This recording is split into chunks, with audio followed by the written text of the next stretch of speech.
दरम्यान राज्य सरकारमधील मंत्री नितेश राणे यांनी रामदास कदम यांच्या वक्तव्याची पाठराखण केली, तर शरद पवार यांच्या राष्ट्रवादीच्या खासदार सुप्रिया सुळे यांनी रामदास कदम यांच्या टीकेवरून निशाणा साधला.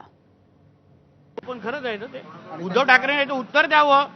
स्वित्झर्लंडला कोणाला पाठवलेलं होतं, स्वित्झर्लंडवरून कोण येण्यासाठी थांबलेलं आणि म्हणून आदरणीय स्वर्गीय बाळासाहेब ठाकरेंसाठी सगळी ती प्रक्रिया उशीर करायला लावली. याचं उत्तर उद्धव ठाकरेंनी द्यायला पाहिजे ना. रामदास कदम साहेबांचा बाण अतिशय योग्य दिशेने चाललाय, याचं उत्तर दिलं पाहिजे. स्वित्झर्लंडच्या कुठल्या फ्लाईटवरून कोण येणार होतं, त्यासाठी कोण वाट पाहत होतं, कुठल्या कागदपत्रासाठी कुठल्या प्रॉपर्टीसाठी उशीर केला, उत्तर उद्धव ठाकरेंनी दिलं पाहिजे. राजकारणाची पातळी इतकी खाली जाईल याच्यासाठी आम्ही राजकारणात नाही आलो. आम्ही राजकारणात एकामेकावर टीका टिप्पणी करायला नाही आलो, देशामध्ये चांगला बदल घडवण्यासाठी आम्ही आलेलो.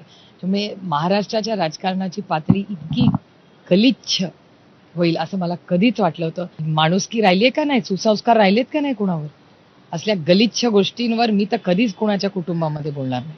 अरुण जेटली जे साहेब नेहमी म्हणायचे, असे गलिच्छ स्टेटमेंट आले ना की तुम्ही दाखवणं बंद करा, म्हणजे एक गलिच्छ बोलणं बंद करते. जे गेलेल्या माणसाबद्दल, त्यांच्या कुटुंबाबद्दल इतकी पातळी सोडून गलिच्छ टीका करणं हे महाराष्ट्र भारतीय माणुसकीला न शोभण्यासारखं.